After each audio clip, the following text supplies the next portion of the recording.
is when everything just kind of came in perspective for me. He's like, I just came out of the closet. I was like, Okay. no way. And he's like, yeah. And he's like, I'm so sorry. I was so sorry. I was rude. I'm so sorry. I wasn't there for you. And he's like, will you please forgive me? And I was like, yeah, I don't mind forgiving you. I mean, like, I just want to know what happened. So, like, it was great. Yeah.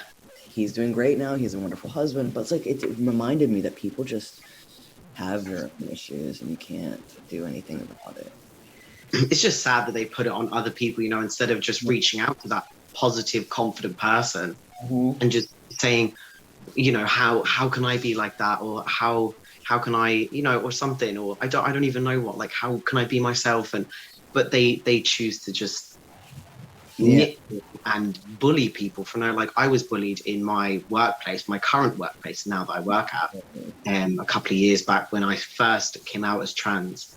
And it was the most horrific experience. And like, we were all grown ass adults. We were all adults. So I was like, I didn't know this even happened when you're older. Like, it almost went to court, but we settled at mediation. And I just wanted it over and done with, to be honest, because it's a very dragged out process. Mm-hmm. And when you're trying to, I mean, at the end of it, get somebody fired, I suppose, or get rid of somebody, get some form of justice for what she used to do. But I mean, it's just sad. And I know I've been bullied in a job before too. I remember going to HR and I was like, hey, I'm being bullied. And she goes, she's like, oh, we offer therapy. And I was like, yeah, okay, I'm being bullied and you're telling me to go to therapy. Yeah, exactly. Like, you're the one that has to suffer for it. I'm like, what? Yeah, I was so pissed. That doesn't make any sense. Oh yeah, you go get some therapy and still carry on working with that person. No, Yeah, they're like, yeah, just go doesn't work like that. okay. But then I do think it does teach you a lot. I think it does teach you a lot of empathy, and I do think it teaches you how to care about other people more than yourself. I think because I guess because you've been through so much, you want the other person to know that it will be okay. And there is a light at the end of the tunnel, basically, and things do get better in life. It's not all going to be miserable or horrible, or people. Unfortunately, there's always going to be nasty people. But I mean, the way that you view yourself is so much more important than the way that they view you as a person. And I think that is where the confidence comes from, or how you're secure in yourself, is because you've accepted yourself that much. No one else's words can hurt you. Yeah. And that is how I am now. I completely 100% agree, because I tell people that there are things that happen to you and then there's ways you to react to them. Yes, exactly. Yeah, so I completely understand. So I know that you do talk a lot about on TikTok about being an open gay trans man. How is that for you? Like, I know that's going to be a little bit of a struggle. Oh, tell me about it. It is, living in Ireland, being trans is one thing, right? And then you add gay on top of that. It is a process, man. It is a process. There's just a lot in the gay community that don't really understand it, which is perfectly fine. Look, they don't have to understand. They can accept it. But a lot of people seem to message me, like, if I'm going on like dating apps and stuff, which I was on, but I've since deleted all of it because I just think it's a waste of time. They judge you very quickly. And I like to put it out there that I'm trans. I'm not going to act like I'm not just for the sake of somebody messaging me. I would rather someone message me on the fact that they've seen my profile and gone, oh, trans, cool, okay. Do you know, that kind of way, and not mind it at all. Now, there are plenty of people that have said, oh, well done and stuff. And I'm like, it's not something to congratulate somebody on. I'm literally just being myself. I'm on a dating app to meet somebody. I'm not on a dating app to, be told, oh, well done, here's a pat on the back for being trans. It's not an achievement, I haven't got a badge for it, that kind of way. And it's like, it's awful in that way. But at the same time, people react positively to me being an openly, trans gay man. But then it's the relationship side of it. There's just no one. There's people that don't live near me that wouldn't mind. But I mean, they're in America or they're in the UK, which is not far from Ireland. But then nobody wants a long distance relationship. So it's just pretty difficult. And I mean, I live in a very small town of, I suppose, a couple of thousand. but it's nobody's like me here, you Yeah. know. There is gay guys, yeah, of course there is, but there's not the sort of openly, what would you call it? There's a lot of narrow-minded Open gay people here. You know, they'll jump straight into, oh, so you're having surgery and sort of things like that. Mhm. And I'm like, I don't want to talk about that type of stuff with people, you know, that I don't know and I don't trust, and that's all they really care about. Because, I mean, at the end of the day, a relationship is not just about, you know, doing stuff with somebody. It's about, you know, love and respect and building a life together, I suppose. And that's the way I view it. I'd be quite an old romantic like that. Oh, I'd like to think that they'd be like, you know, lying out and looking up at the stars and things, but that's just not going to happen.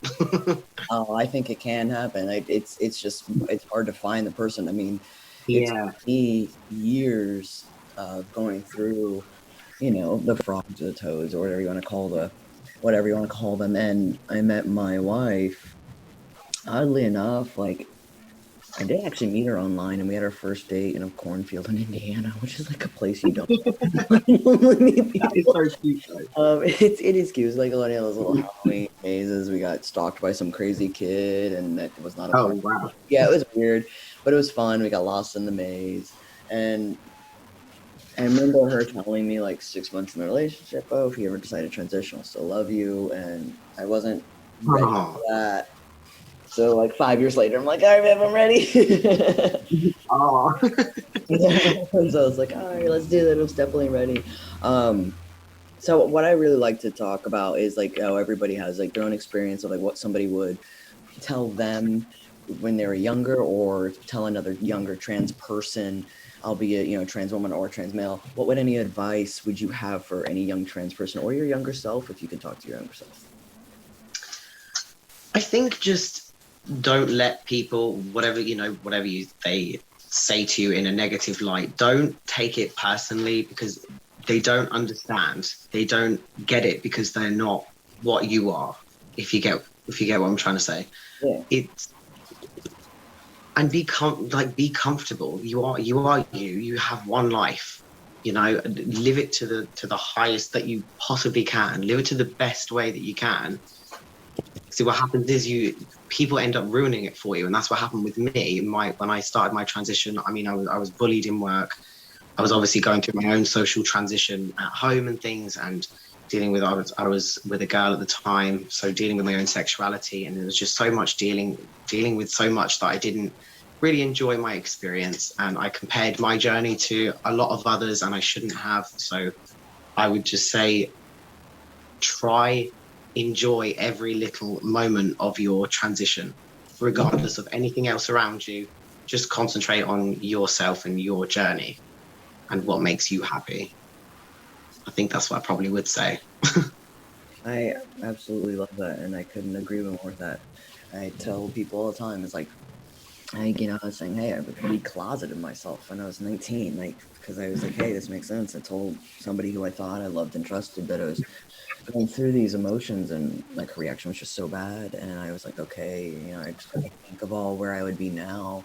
But at the same time, it's like maybe my transition was meant to be now because I'm more mentally stable, more financially stable, and I feel like I'm a lot better place. So I think that's definitely something for myself. But I think any young trans person needs to hear, like, it really is just about you. Learning to be about Well, you. exactly. I mean, as long as you're happy at the end of the day, it should not matter to anybody else. You know, you're not bothering anyone. You're getting on with your life. You're happy, and you're now, you're ready and happy with starting your transition, which is great to see. Mm-hmm. I And agree. it's been lovely talking to you as well, Yeah, and definitely. getting to know you a bit more on a personal level. I know. I love that. I definitely love getting to know you more. I think it's great. I mean, that's what I love about these interviews, because we can really kind of be a little more vulnerable with each other, and people need vulnerability Yeah. to connect. And I think it's a beautiful thing. So, Jake, if anybody wanted to harass you in a good way or follow you or know more about you, how would they I be able love the way you phrased that, because to? I'm like that. I'll like want to spam people after the podcast. Yeah, right? How would they be able to find you? So I'm on mainly Instagram and TikTok. So it's literally Jake Corder. That is the name for both my socials. And I do have a YouTube channel. I don't really post much on it, but again, it's just Jake Corder. But yeah, that's my socials. Pretty simple. I like it. Now, as Yeah. always, I put everything in the show notes, so you'll definitely be able to find Jake that way as well. I want to thank you so much for being a part of the podcast. It really means a lot to me, and everybody, Oh, thank you so much for having me on. It was lovely talking to you. definitely. And as always, live with purpose and live your truth. Thank you for listening to this podcast. Please remember to hit the subscribe button. If you found this information useful, please share it with your friends or family members. Have a wonderful day.